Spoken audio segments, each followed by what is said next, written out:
आज हम लोग यूनिट 8 स्टार्ट कर रहे हैं। ये 6 मार्क्स का है, ठीक है। यूनिट 8 कितने मार्क्स का है? 6 मार्क्स। और इसका नाम है एटम एंड न्यूक्लियर। हाँ, एटम एंड न्यूक्लियर। यानी इस यूनिट में हम लोग एटम के बारे में पढ़ेंगे और न्यूक्लियस के बारे में। किसके बारे में? वो एटम के बारे में और न्यूक्लियस के बारे में। क्लियर है? लेकिन एक बात बता देते हैं, हम लोग का जो है झारखंड बोर्ड से एटम पूरी हटा दिया गया है। तो सिर्फ हम लोग किसके बारे में पढ़ेंगे? न्यूक्लियस के। सिर्फ हम लोग किसके बारे में पढ़ेंगे? तो चलिए स्टार्ट करते हैं हम लोग यूनिट 8। कोई तकलीफ? तो चलो हेडिंग डालो, न्यूक्लियस।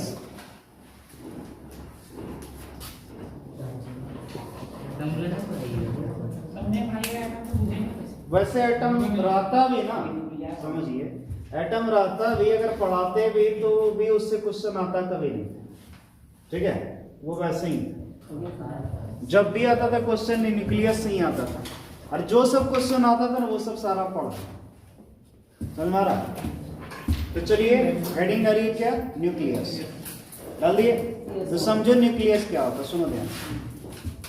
जैसे मान लो आप कोई एटम लो, क्या लो? कोई भी एटम।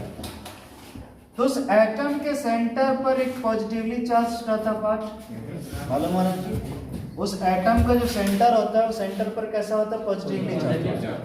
तो ये जो पॉजिटिवली चार्ज पार्ट है, इसी को हम क्या कहते हैं? न्यूक्लियस। क्या कहते हैं? न्यूक्लियस। और एटम और उसका न्यूक्लियस का अगर हम साइज का बात करें तो समझना जरा ध्यान से। एटम का जो होता है साइज लगभग होता है 10⁻⁻10 मीटर, और न्यूक्लियस का साइज होता है 10⁻⁻15 मीटर। यानी 1,00,000 गुना छोटा होता है न्यूक्लियस। समझिए, एटम से कितना? 1,00,000 गुना छोटा है। यानी सोचिए कितना छोटा होता है। क्लियर है? ये तो रेडियस का मॉडल बताया, मतलब और छोटा सोचिए। क्लियर है? यानी इसको हम इस तरह इमेजिन कर सकते हैं, जैसे मान लो क्रिकेट जिस फील्ड में होता है, ठीक है, तो वो जो पूरा जो फील्ड है उसका, वो एटम है, और उसके सेंटर पर वो जो बॉल है उसको आप रख दीजिए, वो उसका न्यूक्लियस। सोच रहे हैं कितना छोटा होता है। लेकिन फिर भी होता यह है कि अगर इमेजिन करो ये एटम का पूरा मास 100 ग्राम है। वैसे इतना होता नहीं, बहुत ज्यादा मास हो गया, लेकिन फिर भी समझाने के लिए मान लो इस पूरा एटम का न्यूक्लियस को लेकर के पूरे का मास अगर 100 ग्राम है, तो उसमें न्यूक्लियस का मास सिर्फ 99 ग्राम होगा। क्योंकि ये जितना भी है ना, इधर सिर्फ इलेक्ट्रॉन का क्लाउड होता है और थोड़ा कुछ होता है, बिल्कुल खाली होता है। जो भी है यहीं पर इसका डेंसिटी बहुत हाई होता है, बहुत ज्यादा, ठीक है। तो याद रखिएगा, जो एटम है उसका लगभग सारा का सारा मास हम बोल सकते हैं कहाँ कंसंट्रेटेड होता है? ठीक है। इमेजिन करो 100 ग्राम है तो उसमें 99 ग्राम यहीं पर है। समझ में?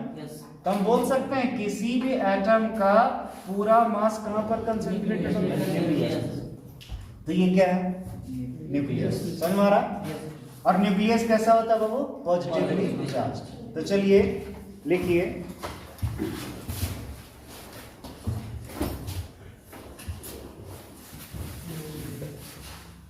that, लिखो, that positively charged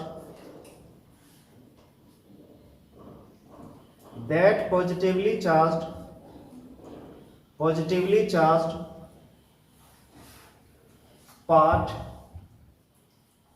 that positively charged part, this side, positively charged part which is located at the center of atom,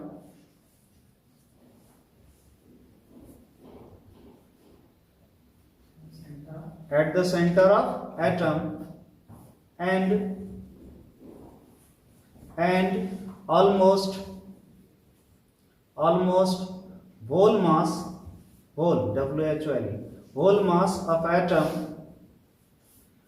mass of atom is concentrated in it concentrated in it, comma, is known as nucleus.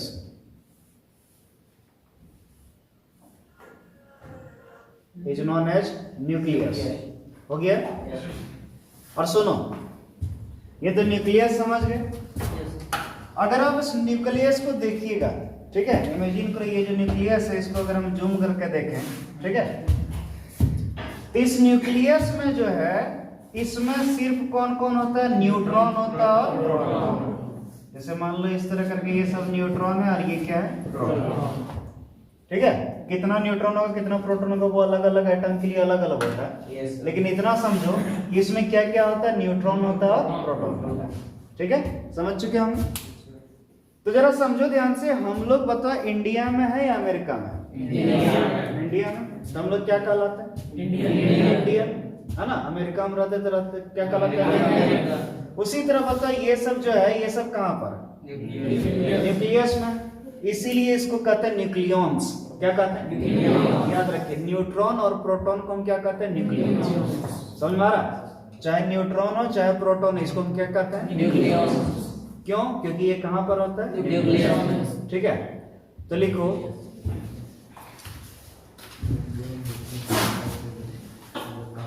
Inside the nucleus, paragraph change करके, inside the nucleus, inside the nucleus proton and neutron, proton and neutron are situated. Proton and neutron are situated. Full stop के बाद लिखिए, so it is also known as,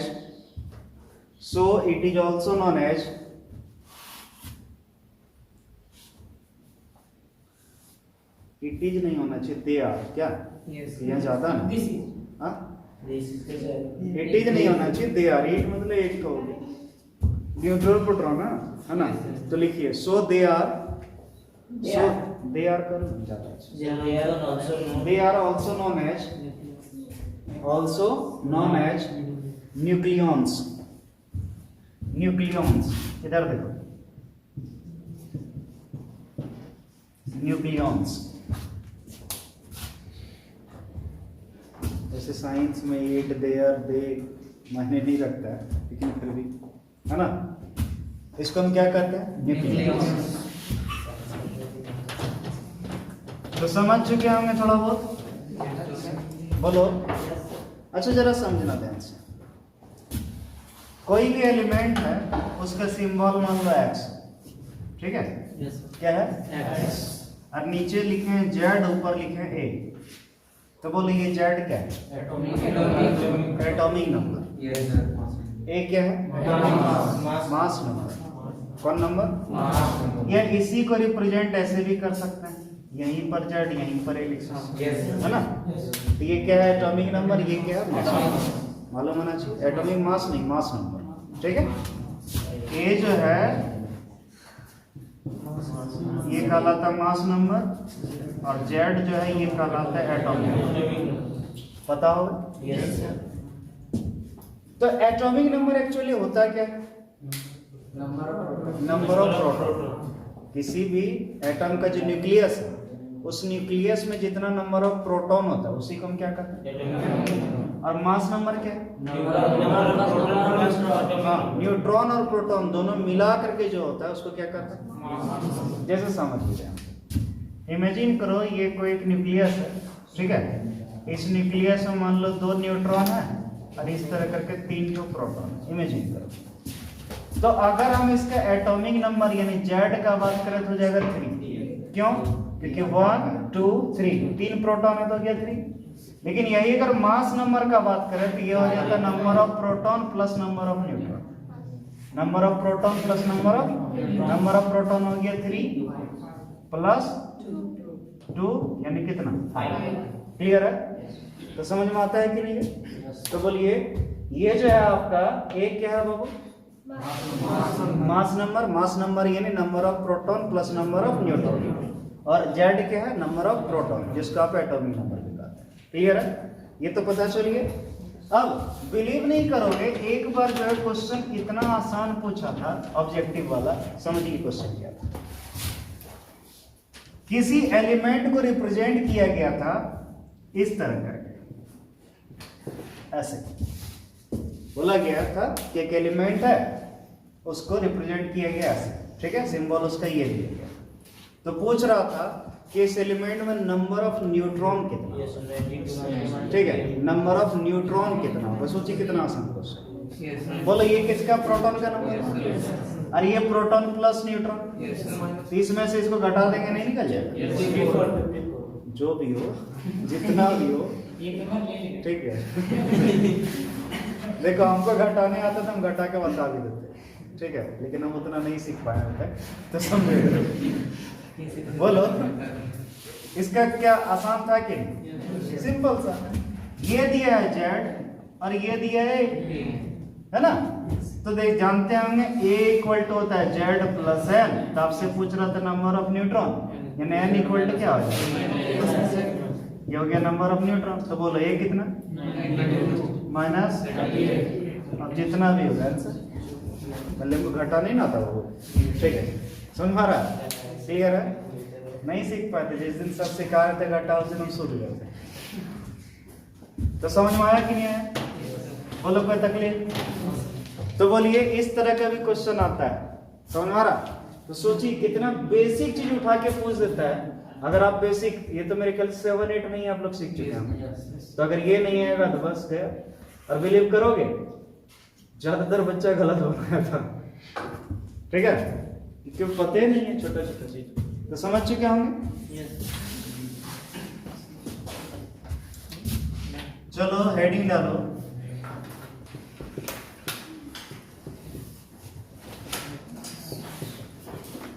atomic mass unit,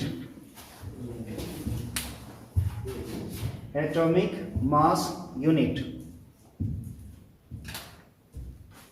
डाल दिया heading? Yes sir. क्या है बाबू? Atomic mass unit. समझना चाहते हैं एटॉमिक मास यूनिट क्या है?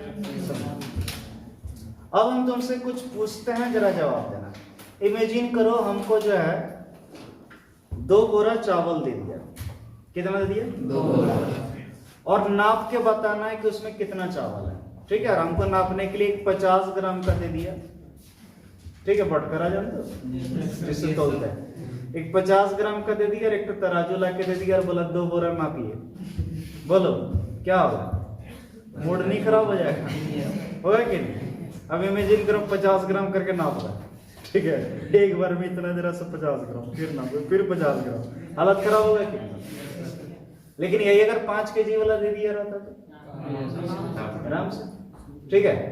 क्यों? क्योंकि ज्यादा था, क्वांटिटी ज्यादा था, और जो हम लोग मेजर करने के लिए जो यूनिट लिए थे वो बहुत छोटा था, इसीलिए बड़ा बड़ा तकलीफ हो रहा। अब यही मान लो इमेजिन करो उल्टा हो जाए, तुमको इतना जरा सा इमेजिन करो चावल देते और बोले नाप के बताओ कितना है, इतना जरा सा चावल दिया है और नापने के लिए 5 kg वाला दिया है, बोलो मूड खराब होगा कि कंफर्म हो जाएगा, ठीक। लेकिन यही इमेजिन कीजिए इतना जरा सा चावल नापने के लिए अगर आपको 10 ग्राम वाला दिया रहा है, क्या कोई तकलीफ होगा? तब नाप सकते हैं, है कि नहीं? तो होता क्या है, कभी कभी ऐसा होता है कि हमारे पास क्वांटिटी बहुत कम है और नापने के लिए जिसको हम लोग यूनिट ले रहे हैं वो बहुत बड़ा है, उसके कम कर दिया, ठीक है। तो बोलिए क्या मुश्किल होगा क्या? तो सोचो हमको एटम का मास मेजर करना है, किसका? और सोचिए एटम जो है आपको दिखाई भी नहीं देता है, तो सोचो वो कितना छोटा होता होगा, और सोचो उतना छोटा तो हल्का कितना होता होगा, ठीक है। अब इमेजिन करो यही अगर मार्कर का हम बात करें, ठीक है, तो इसमें जो है मेरे ख्याल से कितना, ये 10-20 ग्राम होगा, ठीक है। और इसमें लगभग इतना एटम होगा कि आप डेली गिनिएगा, मतलब हर सेकेंड में अगर 6 लाख एटम गिनिएगा तो भी 1900-2000 साल लग जाएगा। एक मोल अगर रहेगा ना और हर सेकेंड में 6 लाख गिन सकिएगा। हम लोग का एक क्वेश्चन आया था कि आपके पास 1 मोल रुपीज है, कितना है? 1 मोल रुपीज, ठीक है, और आप हर सेकंड में 6 लाख रुपए खर्च कर रहे हैं, हर सेकंड में 6 लाख रुपए हर सेकंड में खर्च कर रहे हैं। जितना देर हम बोले सोचो तो कितना, मतलब 60-70 लाख खर्च कर चुके हैं, ठीक है। तो आप जो है 1 मोल को कितना साल में खर्च कर पाइएगा? तो उसका आंसर था 1900 साल। 1900 साल बहुत हो जाता है। ठीक है, समझ रहा? केमिस्ट्री वाला सर बोल रहे थे Clear है? भगवान से वरदान मांगना है तो 3-4 1 मोल पूरे का देवता उसके लिए चाहिए। समझ रहा है? सोचिए 1900 साल लगेगा अगर हर एक सेकंड में 6 लाख खर्च करें तो। समझ रहा?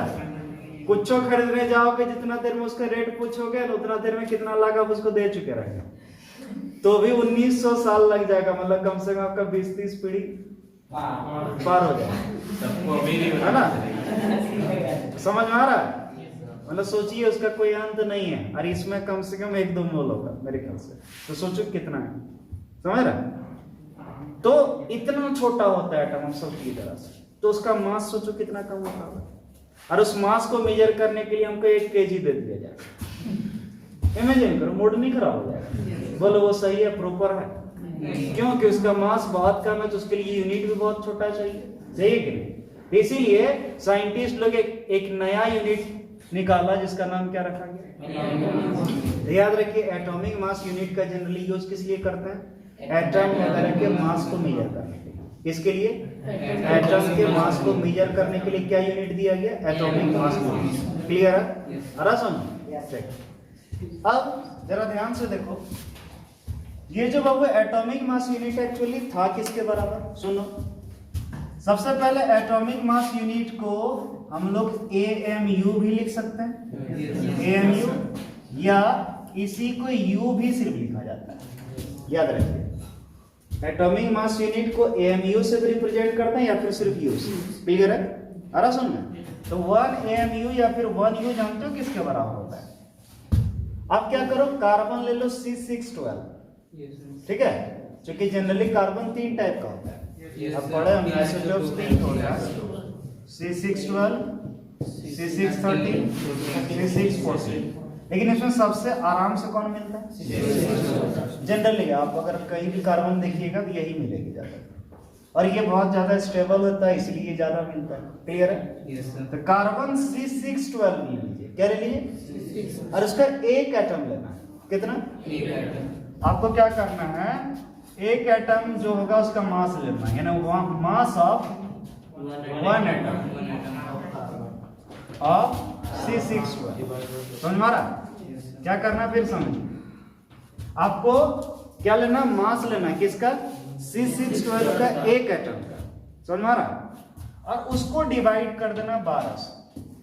सोचिए 1 एटम का मास ले रहे हैं और उसको भी किससे डिवाइड कर देना? तो जो निकलेगा उसी को क्या बोलेंगे? AMU या फिर U। आ समझ? उसी को हम क्या बोलेंगे? AMU या फिर U। तो क्या यहाँ से इसका डेफिनेशन बोल सकते हैं? ऑक्सीजन का नहीं है तो डेफिनेशन जो होता है जनरली जो बना दिया जाता है उसी को लेना, वैसा किसी का भी ले सकते हैं, ऐसा नहीं कि सिर्फ इसी का लेना जरूरी है। लेकिन इसको इसलिए लेता है क्योंकि ज्यादा स्टेबल है कार्बन और ये बहुत आसानी से होता है, तो साइंटिस्ट लोग इसी को बेस बना।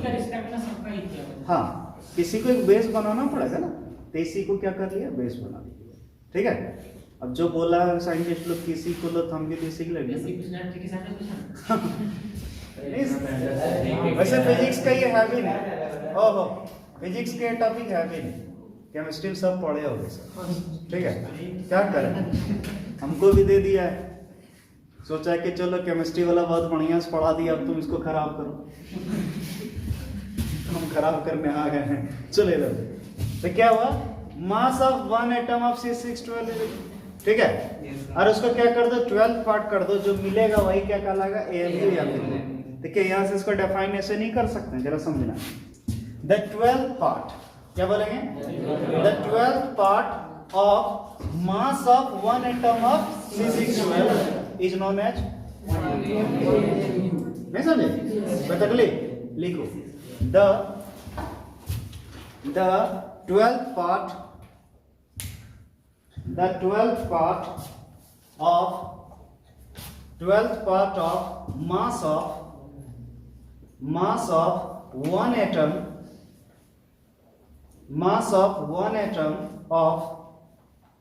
mass of 1 atom of C612 is known as is known as atomic mass unit. Is known as atomic mass unit. Atomic mass unit. Full stop के बाद लिखिए it is denoted by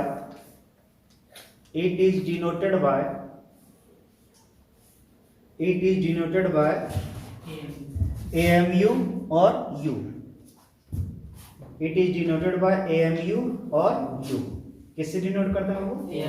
AMU से या U से। ये तो वो definition है, लेकिन इसका वैल्यू अब निकालना पड़ेगा। तो जरा समझो कैसे निकालेंगे, तो सुनो।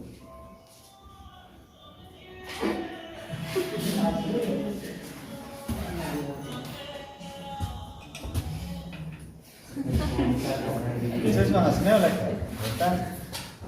गाना निकाल दिया जो उसको। सुनो देख, C612 है, कौन है? इसका मतलब इसमें कार्बन में जो न्यूक्लियस है इसका, उसमें कितना होगा प्रोटॉन? 6। मास नंबर है 12। इसका मतलब न्यूट्रॉन भी 6 से तब ना 12 होगा। समझ। अब सोचो, ये एक न्यूक्लियस है किसका? कार्बन का। किसका? ठीक है।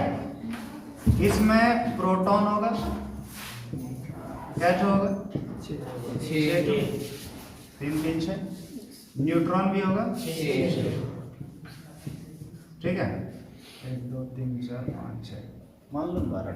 ठीक है, दिख नहीं रहा लेकिन दिखता है। तो इतना बड़ा बना दिया, बहुत बड़ा बना दिया। ठीक है, सुबह पढ़ा रहे थे तो एक तो बच्चा बोलता सर बड़ा बड़ा कीजिए, प्रोटॉन इससे बड़ा क्या करेंगे, न्यूक्लियस इतना बड़ा करेंगे, है ना। अगर इतने छोटा लेंगे तो इसमें करोड़ों न्यूक्लियस हो जाएगा। तो इतना बड़ा कर दिया, अब इससे बड़ा नहीं करेंगे। ठीक है, 2500 में इससे बड़ा नहीं होगा। चलो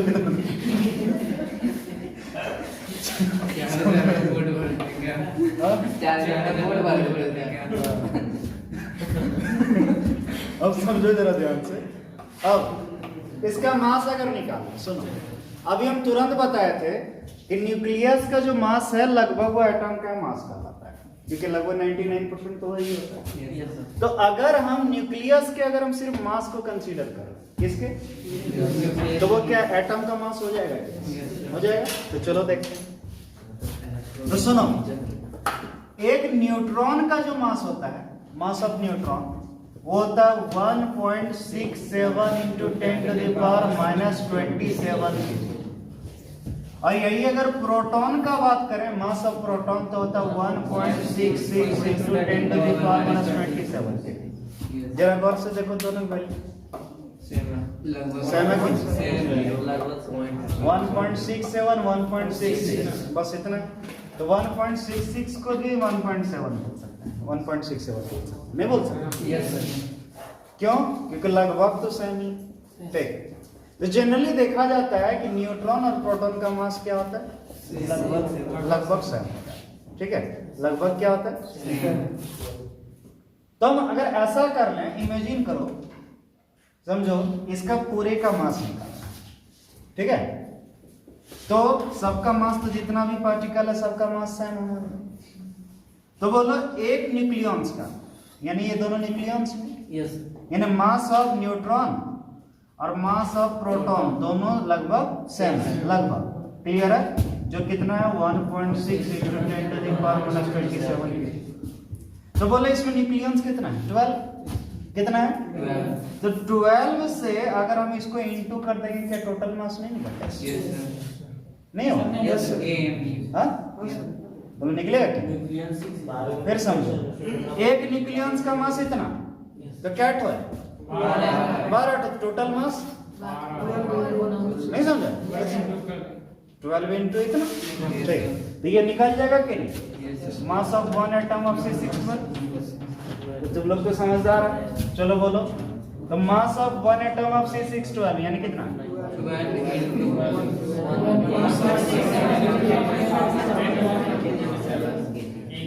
12 बाय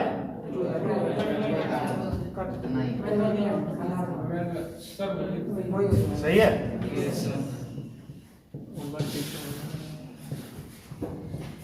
क्लियर है? देयरफॉर अगर आपसे कभी पूछ दे 1 mu का वैल्यू 1 mu इक्वल क्या बोलोगे? आ रहा है कि नहीं समझ? तो ये हो गया 1 mu का वैल्यू, ठीक है। 1 mu बोले या 1 u भी बोल सकता है, ठीक है। क्लियर है? तो ये है आपका 1 mu का वैल्यू। बिलीव नहीं करोगे, डायरेक्ट ऑब्जेक्टिव क्वेश्चन पूछता है। The 1 mu is equivalent to 1 mu is equivalent to 4 option रहेगा जिसमें ये रहेगा, टिक कर देना। अगर 1.67 नहीं 1.66 भी रहे तो भी चल जाएगा। हाँ दोनों रहेगा मुझे तो नहीं पकड़वाएगा। हाँ? दोनों रहेगा तो मान लीजिए रहेगा। ये लोग अरे दोनों बेगारी नहीं बैठा लो, यस सर। ठीक है। एक तो सही आंसर देने वाले का हालत खराब होता है, दूसरा देगा। चलो नोट करो। दोनों में टिक करके दोनों को लिख देंगे।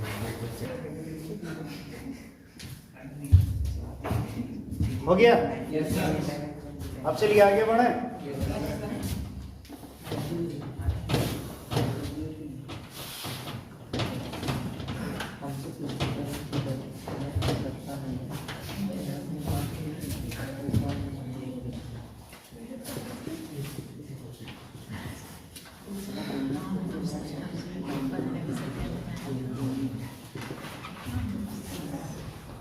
हेडिंग डालो मास एनर्जी इक्विवेलेंट। मास एनर्जी इक्विवेलेंट डाल दी हेडिंग। क्या हेडिंग है बाबू? तैयार हो इसके लिए? बोलो। तो मास एनर्जी इक्विवेलेंट है ना, समझो क्या है। आइंस्टीन का नाम सुना? जरूर सुने हो, ठीक है। उनको सबसे अधिक दिमाग यूज करने वाला, या बोले तो सबसे अधिक तेज, अभी तक जितना भी आदमी पैदा हुआ उसमें सबसे अधिक तेज उन्हीं को माना गया। क्यों? नहीं, IQ बहुत ज्यादा था, ठीक है। कैसे? बेचारा 7 तो शादी किया था, 7 तो शादी किया था, उसके बाद 8 को दिमाग में कैसा? सच बता रहा, मजाक नहीं। बेचारा शादी टिकवे नहीं करता। होता क्या था, शादी करता था, अब उसकी वाइफ बोलती थी गाना सुनाने के लिए, फॉर्मूला सुना देता था, ठीक है। अब उसके वाइफ बोलती थी एक तो कहानी सुनाइए थोड़ा बढ़िया जो सुनने में अच्छा लगे, तो थ्योरी सुनाने लगता था, ठीक है। कहाँ से टिके था? अब उसको बोल रही एक दिन वाइफ के चलिए घूमने के लिए चलते हैं, तो लेबोरेटरी ले गया घूमने। अब बताओ रहेगा? तो बेचारा सातों नहीं टिकट, समझ गया कि दुनिया में फिजिक्स आसान है, ये सब आसान नहीं। तो लास्ट में छोड़ दिया, और उन्होंने सबसे बड़ा थ्योरी दिया था, उसको कहते हैं theory of relativity. Theory of relativity. उस थ्योरी का जो है यूज करके अगर कोई मशीन वगैरह हम बना लेते हैं, तो जो टाइम मशीन आप लोग फिल्म वगैरह में देखते हैं, वो पॉसिबल है, ठीक है, वो पॉसिबल है। सोचिए जरा सा, ऐसा टाइम मशीन क्या फ्यूचर में देख सकते हैं, फ्यूचर में जा सकते हैं, ठीक है। ऐसा टाइम मशीन जो क्या पास्ट में जा सकते हैं। सोच रहा है? हाँ? नहीं, जो भी है, अब इमेजिन कीजिए, सोचिए जरा सा, ठीक है। मान लो कुछ ऐसा हो, कोई गलती पास्ट में की हो, और आप चाहते हैं वो सुधारने के लिए फटाक से चले गए, ठीक है। हाँ, फ्यूचर देखना चाहते हैं। 500 नंबर। ये भी कहता है कि पास्ट को चेंज करने से फ्यूचर पे इफेक्ट नहीं पड़ता। जो भी है वो अलग चीज है, बाद में बताएंगे। अब इमेजिन करो फ्यूचर चल जाए, अब पता चल जाए कि इसको क्या मिलने वाला है, ठीक है। ये बेचारा को भविष्य में क्या कौन मिलेगी, ठीक है, पता है। तो सोचो जरा सा, जॉब का बात कर रहे हैं। अब इमेजिन करो इसका जॉब रेलवे में है, इमेजिन करो फ्यूचर देखा तो रेलवे में जॉब था, तो बेचारा अभी जो इधर उधर SSC में, इधर उधर बैंक PO सब में दौड़ रहा था, दौड़ेगा? पहले से फिक्स रहता है कि भाई यही मिलेगी, तो उसी के पीछे जाता। क्यों इधर उधर? अभी देखो बेचारा सबके पीछे जाना पड़ता है, समझ में आ रहा है? तो सोचिए जॉब होने से क्या तकलीफ होता है कोई? हमको पहले से पता रहता है कि वही है हमारा जिंदगी, वही जॉब वाला, ठीक। तो उसी के पीछे डायरेक्ट लगे रहते हैं, समझ में आ रहा है? इतना ऑप्शन तो हम लोग को नहीं ढूंढना पड़ता कि इठो भी देखते हैं कौन टू मिलेगा, समझ में आ रहा है? तो बोलिए ये सब कितना फायदा होता है कि नहीं होता? लेकिन ये कब हो पाएगा? जब हम लोग वैसा डिवाइस बना पाएंगे, और वो तभी बन पाएगा जब कोई पार्टिकल लाइट के स्पीड से ट्रैवल करेगा। 3 × 10⁸ मीटर पर सेकेंड, समझ रहा है? यस। यानी सोचो 1 सेकेंड में 3 लाख किलोमीटर। ऐसा कोई गाड़ी मायने देता हाँ? 1 सेकेंड में 3 लाख किलोमीटर, सोच रहा है? तो अगर उतना स्पीड से अगर हम लोग ट्रैवल करने लगे तो हम लोग आराम से टाइम मशीन वगैरह बना सकते हैं। हाँ, उतना स्पीड से हम लोग नहीं चल पाए, जब चलेंगे तो हो भी सकता है, कोई बहुत बड़ी बात। ठीक है? अरे साइंस की दुनिया में कुछ भी कहना मुश्किल है। कभी सोचो, आज से ज्यादा दिन नहीं, 20-25 साल पहले बोलता कोई कि यहीं रहेंगे तुम किसी को देख सकता है, बोलता है अच्छा हम भी बुढ़वा मिले तुम। ठीक है नहीं? अरे सोचो जरा सा, हम लोग जो पॉकेट में लेके मोबाइल घूमते हैं, सोचिए जरा सा, टच करते हैं यहाँ ऐसे होता है, इधर करते हैं, ठीक है? सोचिए जरा सा, क्या एकदम नहीं है? गजब तरह का साइंस। आप सिर्फ ऐसे कीजिए, लॉक खुल जाता है, ठीक है? आप बोलो जो चीज करने वो कर देता है मोबाइल, ठीक है? गूगल असिस्टेंट वाला बोलो कि मैसेज करना है उसको, देखो कर देगा, है कि नहीं? इतना आसान हो गया, किसी को जो जोक भेजना है तो बोल दो कि जोक उसको भेज दीजिए, वो भेज देगा। जोक सुनाना बोलिएगा, सुनाएगा जोक। तो ये देखिए कितना तकलीफ, सब आसान हो गया। अब सुनो, तो इसका जो मेन था रिजल्ट जो आया था थ्योरी ऑफ रिलेटिविटी से, वो आया था E = mc। E = यानी इनका कहना था कि एनर्जी मास में कन्वर्ट कर हो सकता है, और मास भी किसमें? समझिए, एनर्जी मास में, मास किसमें? ये कन्वर्ट हो सकता है। क्लियर है? तो इमेजिन करो आप 1 AMU मास ले लीजिए। कितना? 1 AMU के बराबर मास ले लीजिए, और उस मास को आप एनर्जी में कन्वर्ट कर लीजिए। किसमें? तो जो एनर्जी मिलेगा उसी को हम क्या बोलेंगे? आराम सुनिए, तो हम क्या बोलेंगे? 1 AMU के इक्विवेलेंट, 1 AMU मास के इक्विवेलेंट जो एनर्जी होगा उसी को हम क्या बोलेंगे? आराम समझ में? तो लिखिए, the energy which is equivalent to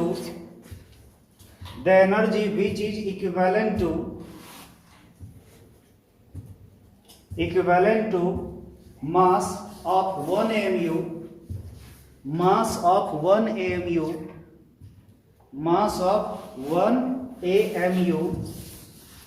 comma, is known as mass energy equivalent. Is known as mass energy equivalent.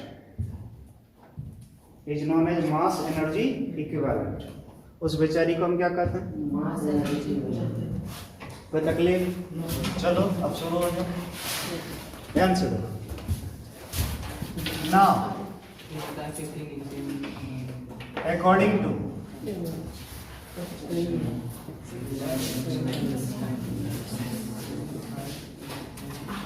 यही लिखते हैं, ठीक है ना?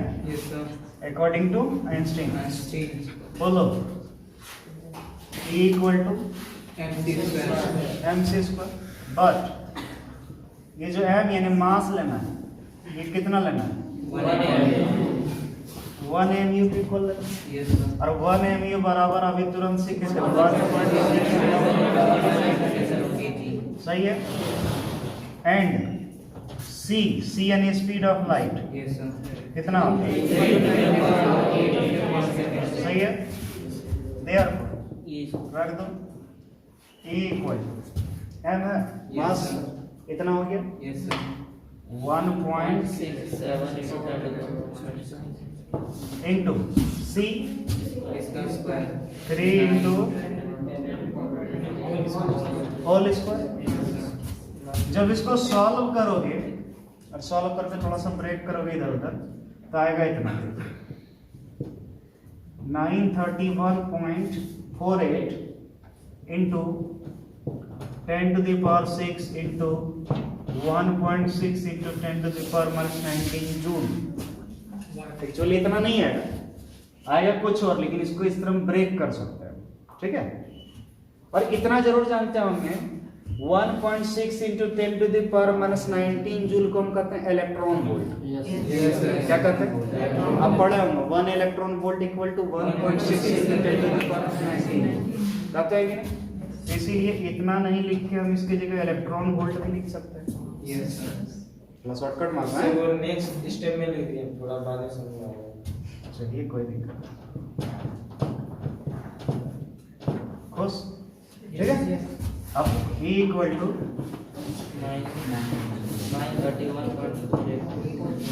10 to the power 6 और इसको क्या लिखे? Electron volt. क्लियर है? क्यों? क्योंकि आप पढ़े होंगे कितना 1 इलेक्ट्रॉन वोल्ट बराबर इतना जो, इसको इलेक्ट्रॉन वोल्ट लिखिए। सुनो, अब इतना भी पढ़े होगा 10 to the power 6 को कहते हैं मेगा, 10 to the power 3 को कहते हैं किलो, 10 to the power 6 को कहते हैं मेगा। क्या कहते हैं? E इक्वल टू हम लिख सकते हैं 931.48 10 to the power 6 को मेगा इलेक्ट्रॉन वोल्ट लिख सकते हैं। तो क्या है? इसको ऐसे नहीं लिख सकते, जरा समझना। 931.48 है, इसको लिख सकते हैं 931.5, है ना? क्या मेगा इलेक्ट्रॉन वोल्ट, यही है मास एनर्जी इक्विवेलेंट का वैल्यू, ठीक है। डायरेक्ट ऑब्जेक्टिव क्वेश्चन देखें आया, ठीक है, डायरेक्ट पूछा the mass energy equivalent is equal to, ठीक है, 4 ऑप्शन था जिसमें ये था DIT को समझ आ रहा? हाँ सब VVI ही तो पढ़ रहा है। इतना काम कर दिए इसके लिए तुमको क्या टेंशन हो रहा है?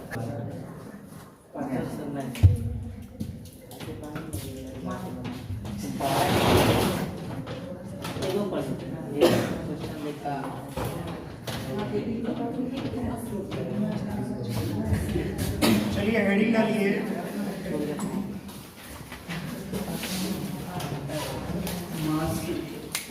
हेडिंग डालो मास डिफेक्ट। सब VVI है रे, तुम लोग खाली VVI करते रहता है।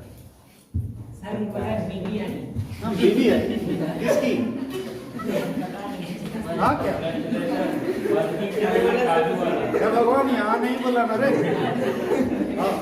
दिक्कत हो जाएगा, अभी सब लड़का भाभी भाभी कर ले चल जाएगा। नहीं बोला सर VVI।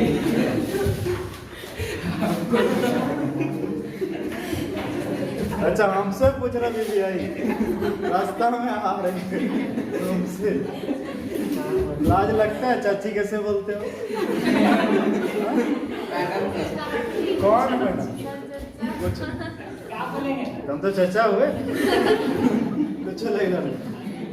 मास डिफेक्ट, कौन डिफेक्ट? तो सुनो मास डिफेक्ट क्या है, समझो, बहुत ही आसान सा। साइंटिस्ट लोग देखा कि जैसे ये न्यूक्लियस है, कोई न्यूक्लियस, इसमें डेफिनेटली न्यूट्रॉन प्रोटॉन भी होगा कि नहीं, बहुत सारा। जब इस न्यूक्लियस को जब वो क्या किया, इसका जब मास निकाला, तो मान लो इसका मास निकला 200 ग्राम, मान लो ये बहुत ज्यादा है, इतना नहीं होता है, हम सिर्फ इमेजिन करने समझने में आसान है इसीलिए ले लिए थोड़ा ये 200 ग्राम। न्यूक्लियस का मास कितना हो गया? 200 ग्राम।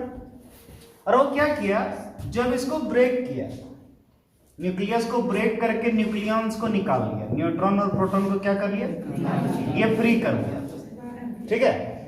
तो फ्री फॉर्म में जब इससे न्यूक्लियॉन्स निकाला और उसका मास जब निकाला, तो मान लो निकला 210 ग्राम, है ना?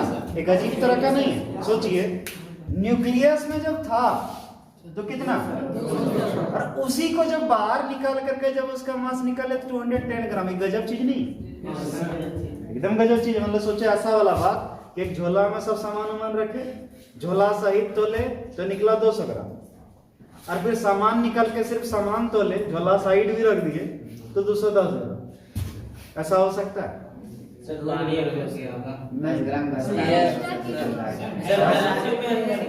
बाबू तराजू में बनिया लोग करता है, सब थोड़े करता है, बनिया लोग करता है, चुम्बक तुम्बक लगा दिया नीचे, ऐसे क्या है? वो सब टोटल फोर्स लगा रहा होगा। क्या हुआ? फोर्स लगा रहा होगा। हाँ? समझो ना, बता सब ठीक। अच्छा बताओ ऐसा क्यों हुआ, इसके पीछे रीजन समझिए। बताओ ये जो था न्यूक्लियस के अंदर था, तो न्यूक्लियस से निकालने के लिए इस न्यूक्लियस को ब्रेक करना पड़ेगा, और ब्रेक करने के लिए आप एनर्जी दीजिए। यहाँ फोर्स नहीं, एनर्जी चाहिए। ठीक, क्या देते हैं? एनर्जी। तो एनर्जी जो देंगे तो एनर्जी उसका मास में कन्वर्ट हुआ होगा, तो वही मास बढ़ गया। समझ में आ रहा है? इसीलिए ऐसा होता है। तो बोलो यहाँ डिफेक्ट कितने का है? यहाँ जो डिफेक्ट आ रहा है, डिफेक्ट मतलब क्या है? जो अंदर मतलब जो गलती बोल सकते हैं, ठीक है। तो डिफेक्ट कितने का आ रहा है? 10 ग्राम का आ रहा है कि नहीं? तो हम कैसे जान गए? तो फ्री फॉर्म किसमें? न्यूक्लियॉन्स का मास माइनस न्यूक्लियस का मास, तो उसी को हम कहते हैं। ठीक है, तो हम बोल सकते हैं मास डिफेक्ट को डिनोट किया जाता है डेल्टा एम से। किससे? तो इसको हम लिख सकते हैं mass of nucleons, mass of in free state minus mass of nucleus. बोला जा सकता है क्या? बोला जा सकता है। तो हम इसका डेफिनेशन कुछ यहां से बना सकते हैं। द डिफरेंस बिटवीन, क्या बोलेंगे? The difference between mass of nucleus in free state and mass of nucleus is known as क्या? Mass difference. इसको डिनोट किससे करते हैं? कोई तकलीफ नहीं। The difference between mass of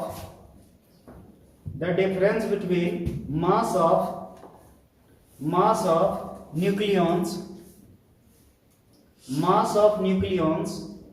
in free state, mass of nucleons in free state and mass of nucleus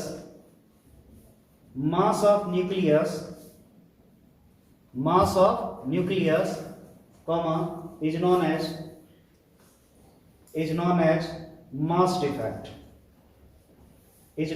mass defect, उसको हम क्या करते हैं? बोले इसको के बाद लिखिए इट इज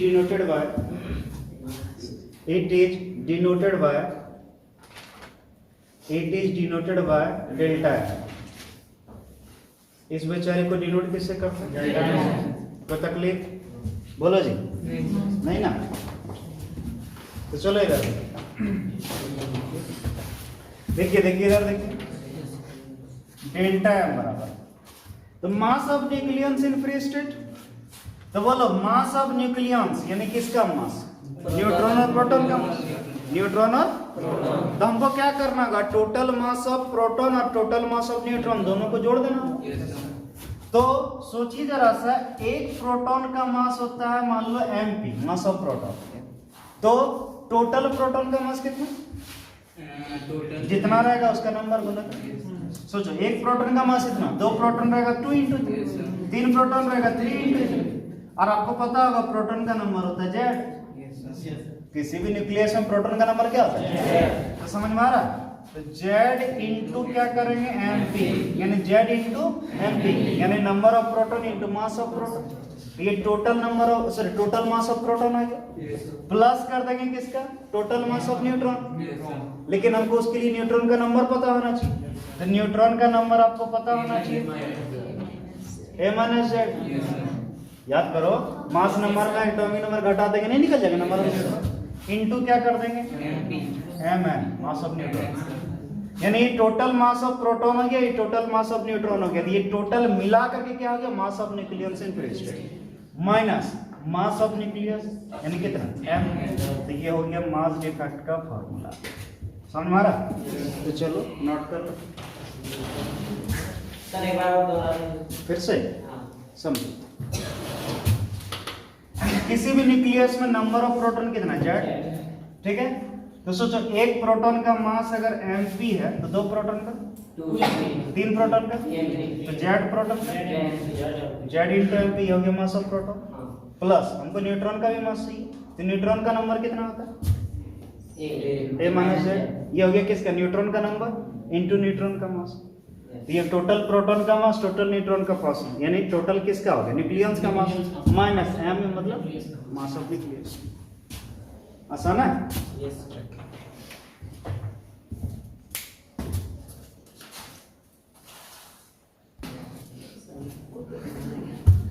तो आगे बढ़ जाए, यस सर। कन्फर्म ना? यस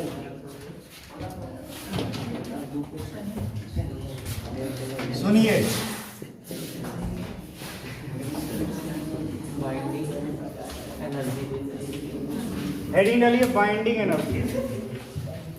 भैया लोग जल्दी से लिखिए। बाइंडिंग। हाँ, बाइंडिंग एनर्जी। कौन एनर्जी? Binding binding energy. ठीक है, देखो नाम से ही क्लियर है, बाइंडिंग एनर्जी। बाइंड करना मतलब जोड़ने वाला एनर्जी। तो देखो इसका नाम क्या है? Binding energy. ऐसा लग रहा है कि वैसा एनर्जी जो कि बाइंड करने में लगता हो, जबकि ये उल्टा है। किसी भी न्यूक्लियस को तोड़ने में जितना एनर्जी लगता है उसे क्या कहते हैं? समझ में आ रहा है? क्लियर है? समझ में आ रहा है कि नहीं? बाइंडिंग एनर्जी मतलब क्या? किसी न्यूक्लियस को ब्रेक करने में जो एनर्जी लगता है उसी को क्या कहते हैं? बाइंडिंग। देख रहा है कितना मस्त डेफिनेशन बनाया है। ठीक है, लेकिन सच बोले ये सही डेफिनेशन है। बोलो क्यों? समझाते हैं। पहले माना जाता है कि न्यूक्लियस सब फ्री था, न्यूट्रॉन प्रोटॉन ये सब क्या था? फ्री था, इधर उधर बेचारा टहल रहा था, जा रहा था अपने एकदम आराम से। फिर क्या हुआ? कोई आया होगा गुरु लोग और बोला होगा कि एक काम करते हैं, क्या अकेले अकेले इधर उधर घूरेंगे, हम लोग मिल जाते हैं और मिल करके किसी का निर्माण करते हैं हम लोग, है ना? क्योंकि ऐसे अलग अलग रह के कोई चीज का यस ठीक। सोचो ये सब अकेले अकेले घूर रहा था, फिर सोचा आओ हम लोग मिलते हैं और मिल करके न्यूक्लियस बनाते हैं। न्यूक्लियस बनेगा तो एटम बनेगा, एटम बनेगा तो मॉलिक्यूल बनेगा, मॉलिक्यूल बनेगा तो कोई भी चीज बनेगा, तब इस दुनिया में लाइफ आएगा। ठीक है, इस तरह बहुत सारे ऐसे कंपाउंड वगैरह है ना जो भी, ये सब सोचा। तो सोचो जब ये मिला होगा, ठीक है, तो बोला एनर्जी लॉस हुआ होगा। यस। हाँ सर। सिंपल सा चीज है, जब कोई बॉन्ड बनता है तब जमते एनर्जी रिलीज। तो उसी तरह जब ये मिल करके जब न्यूक्लियस बनाया होगा तो उस समय क्या होता है? बहुत सारा इससे एनर्जी रिलीज हुआ। क्यों? क्योंकि अगर ज्यादा एनर्जी रहेगा तो वो स्टेबल नहीं हो पाएगा। वही लोग मिल पाता है जो कमजोर। ताकतवर आदमी कभी मिले? इमेजिन कीजिए, बहुत किसी के पास ताकत है, वो क्यों दूसरे से हेल्प लेने जाएगा? कौन मिलता है? कमजोर। ठीक है, तो सोचिए यहाँ आया कमजोर सब आया तब ना, ठीक, कमजोर हुआ तब ना मिलना पड़ा, तो एनर्जी इसका हमने रिलीज किया, केमिस्ट्री पढ़े होंगे, तो एनर्जी रिलीज हुआ, तो रिलीज होकर के ये बना लिया न्यूक्लियस। अब डेफिनेट इसको फिर से उसी स्टेट में लाना है जैसे पहले था। तो भाई जितना एनर्जी उस समय निकला तो उतना देना होगा। तो बोलो उतने ना लगेगा। जैसे मान लो उस समय जब मिला तो उस समय मान लो 10 जूल रिलीज हुआ था, तो बोलो अभी 10 जूल देंगे तो फिर ब्रेक नहीं हो जाएगा। तो बोलो ये उसी एनर्जी के बराबर है बाइंडिंग एनर्जी जब था। तो इसीलिए यहाँ सिंपल सा, चूंकि हम उस समय देखने नहीं गए तो हम तोड़ के देख लेते। जब जुड़ा था हम थे क्या? 1 करोड़ साल पहले हुआ, तो हम तोड़ के देख लेते हैं कितना रिलीज हुआ उस समय। इसलिए इसको कहते हैं क्या? किसी न्यूक्लियस को ब्रेक करने में जो एनर्जी लगता है उसे क्या कहते हैं? समझा तो और बढ़िया, नहीं समझा तो और बढ़िया। लिखो लिखो, the amount of energy which is required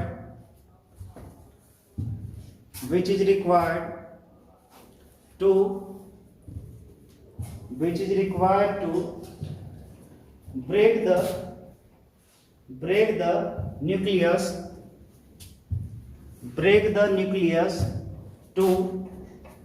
break the nucleus to its constituent particles, लिख दें क्या?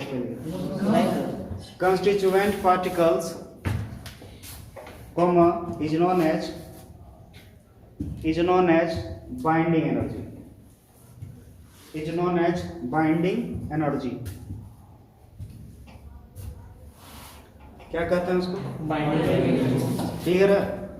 अब चलो देखो बाइंडिंग एनर्जी का फॉर्मूला। बाइंडिंग एनर्जी बराबर, सुनना ध्यान से। अभी हम लोग थोड़ा देर पहले थे मास डिफेक्ट, याद है? थोड़ा देर पहले क्या पढ़े थे? Mass defect. तो मास डिफेक्ट जो हुआ था वो किसके बराबर था?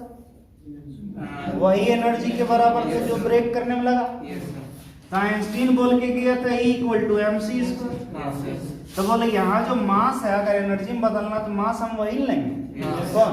जो मास डिफेक्ट वाला। तो mass defect in delta m into c समझ में आ रहा? तो बाइंडिंग एनर्जी का फार्मूला आ गया। बट अगर आपको थोड़ा बहुत याद हो, डेल्टा m यानी मास डिफेक्ट था आपका z,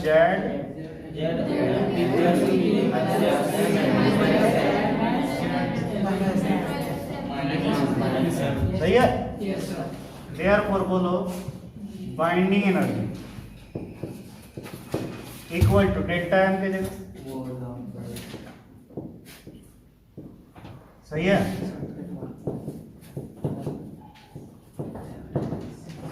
ये क्या है? डेल्टा मंझली हमको थोड़ा सा देने नहीं आता, चलो ठीक है। इनटू क्या? मुझे की समझे? तो ये हो गई आपकी क्या? Binding energy. क्या टेंशन? नोट कर लो।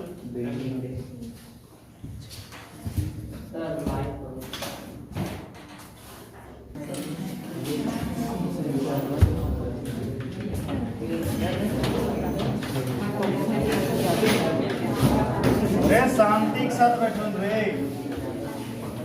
क्या बोले सुनो? चलिए हेडिंग डालिए।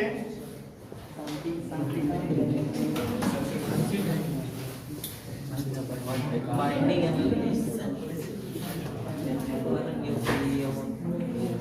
हेडिंग डालो binding energy for nucleon. Binding energy for nucleon.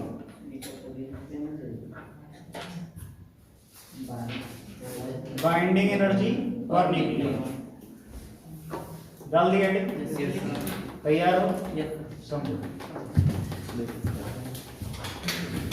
Imagine करो ये न्यूक्लियस, इसमें न्यूक्लियंस कितना? 10। न्यूट्रॉन प्रोटॉन मिला के न्यूक्लियंस कितना? 10।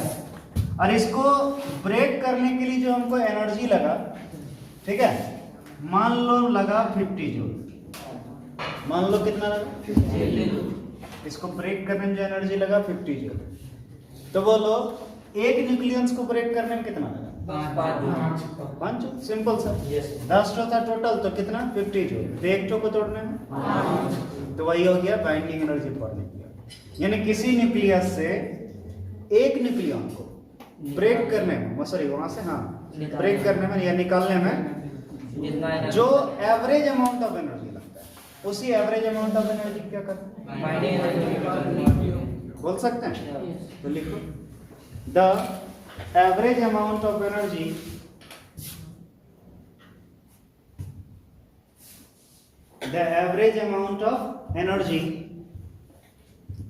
which is required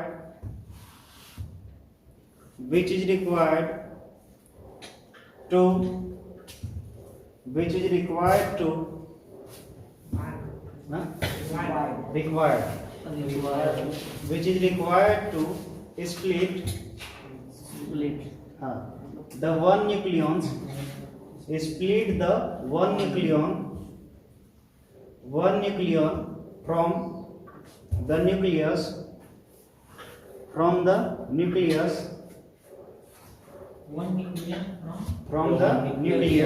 comma is known as binding energy per nucleon. Is known as binding nucleus, comma is known as binding energy per nucleon. Binding energy per nucleon. हो गया बाबू? Yes sir.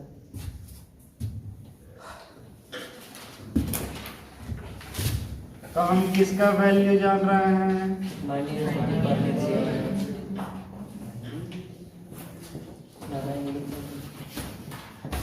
Binding energy per nucleon का जानते हो formula क्या होता है?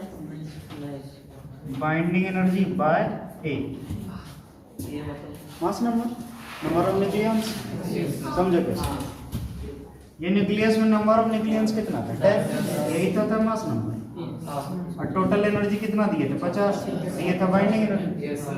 तो binding energy भाई इतना किया, यस समझे कि बुझे?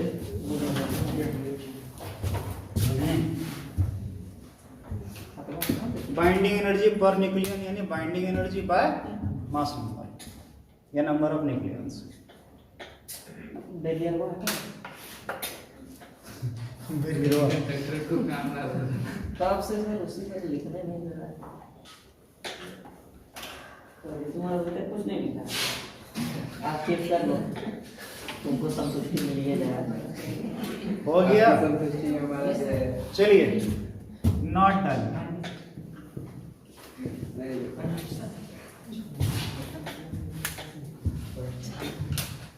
नॉट डाले पहली वाली, नॉट पहली वाली तैयार हो पहली नोट के लिए?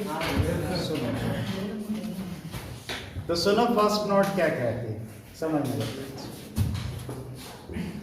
अच्छा इमेजिन करो दो न्यूक्लियस, एक न्यूक्लियस का नाम दे दिए X और दूसरा न्यूक्लियस का नाम दे दिए Y, ठीक है? हाँ सर, उससे बायोलॉजी आ गया। अच्छा बायोलॉजी आ गया इसमें, खुश? अब ठीक है, अब ठीक है ना? एक न्यूक्लियस का नाम है X और एक न्यूक्लियस का नाम है A और दूसरी क्या? दो न्यूक्लियस है A और B।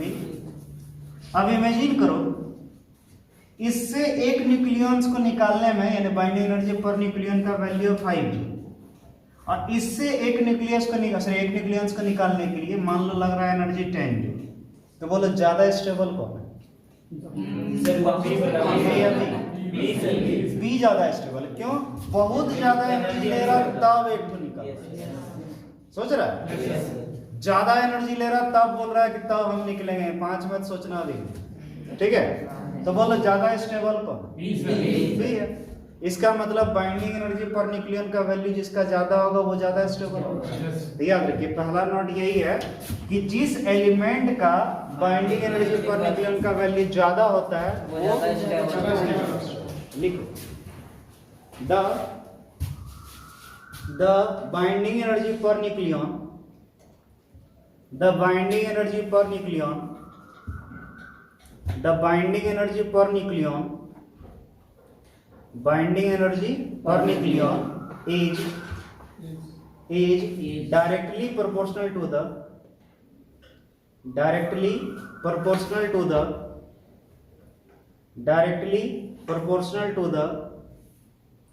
stability of nucleus, directly proportional to the stability of nucleus। हो गया? इसका मतलब हम ऐसे लिख सकते हैं, ध्यान से देखो, स्टेबिलिटी डायरेक्टली प्रोपोर्शनल टू क्या? Binding energy per nucleon. नहीं समझा? बाइंडिंग एनर्जी पर न्यूक्लियन का वैल्यू ज्यादा तो स्टेबिलिटी भी ज्यादा, इसका कम तो ये भी कम। लिखो उसके नीचे।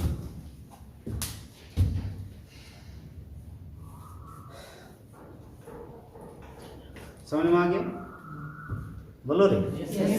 अब सुनो, एक साइंटिस्ट था उसका नाम था मोजले। अरे सब अलग अलग पढ़ता है, ये है ना?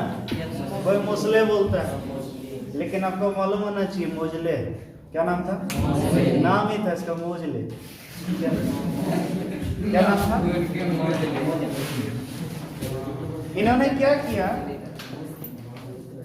क्या किया सुनिए, अलग अलग एलिमेंट का मास नंबर, कौन नंबर? मास नंबर, और बाइंडिंग एनर्जी पर न्यूक्लियन, उसके बीच ग्राफ प्लॉट किया। क्या किया? उन्होंने ग्राफ बनाया कुछ इस तरह था। इधर लिया इन्होंने क्या? बाइंडिंग एनर्जी पर न्यूक्लियन, और इधर क्या लिया? मास नंबर, ठीक है? तो उन्होंने क्या देखा कि जब निकाला प्लॉट किया कुछ इस तरह का, ध्यान से देखना।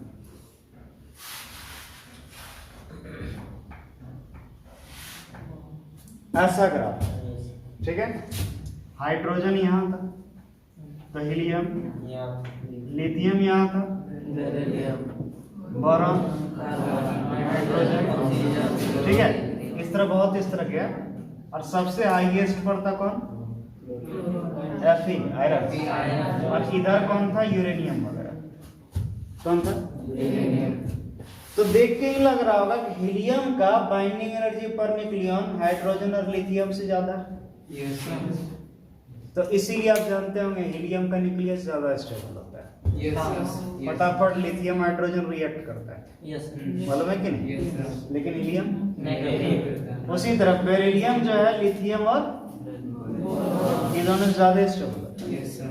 कार्बन ये दोनों ज्यादा होता है। Yes sir. और सबसे ज्यादा स्टेबल कौन होता है? जितना भी एलिमेंट इस दुनिया में पाया जाता है उसमें सबसे अधिक स्टेबल कौन है? आयरन। माना जाता है, वैज्ञानिक लोग का कहना था कि पहले जब अर्थ बना उस समय सब एलिमेंट लगभग इक्वल था, सब एलिमेंट, लेकिन स्टेबिलिटी कम होने के कारण क्या हुआ, सबका डिग्रेडेशन चालू हो गया, खत्म होना चालू हुआ। लेकिन आयरन जो है वो सबसे अधिक स्टेबल था, इसीलिए सबसे अधिक क्या मिलता है? आयरन। इसीलिए आप देखिए ना, एल्युमिनियम ले लो, कोई भी दूसरा ले लो आप, ठीक है, वो महंगा होगा, लेकिन आयरन सबसे सस्ता होता है। लोहा सोचो, रिएक्टिव है सर, लोहा सोचो, रिएक्टिव है आयरन, रिएक्टिव नोबल है। गैसेस। नोबल गैस से रिएक्टिव गैस नहीं, हम सिर्फ उसके बारे में बोल रहे हैं, न्यूक्लियस का बात कर रहे हैं हम, थोड़े टर्म कर न्यूक्लियस का बात कर रहे हैं, ठीक है। तो उसमें सबसे अधिक स्टेबल कौन? इसीलिए सबसे अधिक आयरन मिलता है अर्थ में, और यही कारण से इतना सस्ता है। सोचिए आप 30 रुपए केजी, 40 रुपए केजी आपको आयरन मिल जाता है। वो सोचिए कैसे प्रोसेस होके निकाला होगा, उसको फिर प्रोसेसिंग किया होगा, सोचिए जरा सा, फिर उसको ढाला होगा शेप में, फिर ट्रक से लाया होगा, लेबर कॉस्ट, ये कॉस्ट, वो कॉस्ट मिला के 40 रुपए में मिल जाता। सोचिए कितना सस्ता होता है हमारा। तो इसीलिए क्यों? क्योंकि वो सबसे अधिक स्टेबल है। और ये सब तो रेडियो एक्टिव एलिमेंट, ये सब तो स्टेबिलिटी सबसे कम, समझ मारा? लेकिन फिर भी इसका दाम क्यों नहीं? किसका? यूरेनियम से। तो जो कम स्टेबल है उसका दाम ज्यादा रहेगा। यूरेनियम सिंपल सा, अब एक तो चीज बोलेंगे सिंपल सा, मान लो मार्केट में है, मान लो मार्केट में जो है जब गोभी बहुत कम आता है उस समय रेट देखो, ठीक है, और जब वो गोभी बहुत ज्यादा है तो 2 रुपये में भी नहीं पूछता है कि नहीं? जो चीज ज्यादा अवेलेबल होगा ना उसका ऑटोमेटिकली रेट घट जाता है। इकोनॉमिक्स नहीं पढ़ा क्या? ये सबसे कम मिलता है ना, इसीलिए सबसे महंगा, ये सबसे ज्यादा मिलता है, सस्ता है। मुझे क्लियर है? तो कह रहा हूँ सस्ता महंगा बात नहीं कर रहे, हम यहाँ से बात कर रहे हैं। तो सुनो, इसका मास नंबर है 4, 8, 12, 16 है कि नहीं? तो देखो जिसका 4, 8, 12, 16 है वो देखो अपने पड़ोसी से ज्यादा स्टेबल है कि नहीं? देख रहे हो? तो इस ग्राफ में उन्होंने प्लॉट करके बताया कि वैसा एलिमेंट जिसका mass number 4, 8, 12, 16 dot dot dot हमारा ऐसा होता है, हाँ, ऐसा होता है, वो उसका न्यूक्लियस क्या होता है? अपने नेबर एलिमेंट के न्यूक्लियस से, नेबर मतलब अपने पड़ोसी, अगल बगल, क्या होता है? ज्यादा। क्लियर है? तो लिखो दूसरी वाली, that element, हाँ, that element which having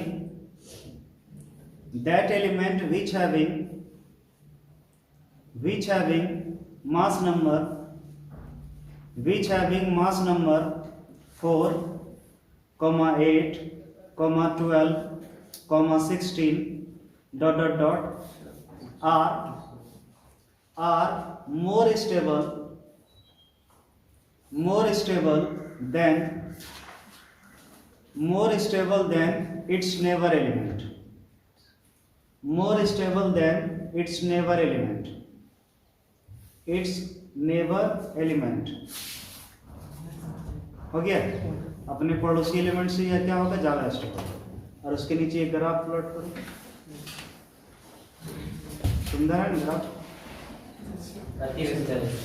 अति सुंदर। काला रंग इसीलिए अति सुंदर। चलो भगवान करे तुमको सब कुछ काले में।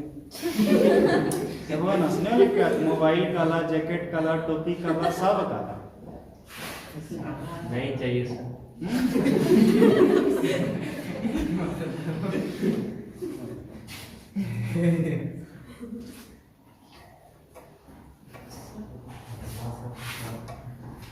4 लाख मतलब उसको पहले भरेंगे बिल्कुल वो तो 4 नहीं ना उसका 2 किसका बिल्कुल किसका? बिल्कुल से पहले क्या है हीलियम। हीलियम मास नंबर का हम बात कर रहे हैं, एटॉमिक नंबर का बात नहीं कर रहे हैं।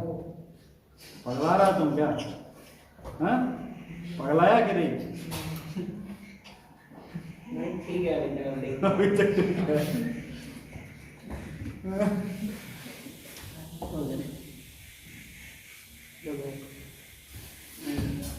एकदम ग्राफ ऐसे ही नहीं आया था, कहीं नीचे कहीं ऊपर इस तरह था, खाली पड़ोसी वाला से एकदम एग्जैक्ट ग्राफ थोड़े ना।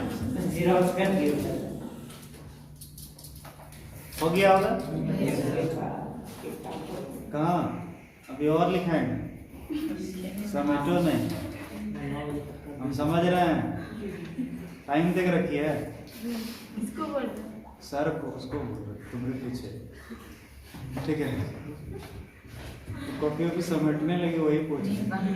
नहीं हो सकता कोई सर को बोली होगी कि सर इतना बजे तक वहाँ छुट्टी है तो हम इतना बजे आ जाएंगे। हो गया? ये ग्राफ तो क्लास कोई में पूछता है क्या आपसे सर? करना हाँ? ये ग्राफ को कोई पूछता है? ये ग्राफ सीबीएसई में रहते तो पूछता है, ठीक है? सीबीएसई में रहते तो एनसीईआरटी में जो ग्राफ है वो तो सेम रट लेना। वो क्या करेगा, एक दो एलिमेंट का मिटा देगा और बोलेगा आइडेंटिफाई, ठीक है? ना फालतू सब क्वेश्चन हो गया जी। Yes, sir. चलो लास्ट वन, एक और लास्ट पॉइंट लिखो। तो लास्ट पॉइंट क्या सुनिए, सबसे अधिक स्टेबल कौन है? आयरन। क्यों? कि उसका बाइंडिंग एनर्जी पर न्यूक्लियन का वैल्यू सबसे अधिक है। तो लिखिए, the value of binding energy per nucleon, the value of binding energy per nucleon, the value of binding energy per nucleon is maximum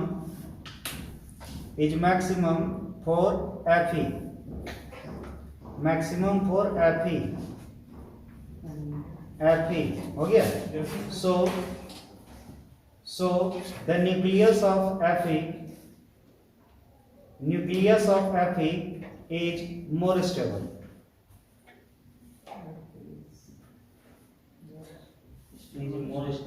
हो गया? तो आज यहीं तक, उम्मीद करते हैं जो पढ़ा समझ में आ गया।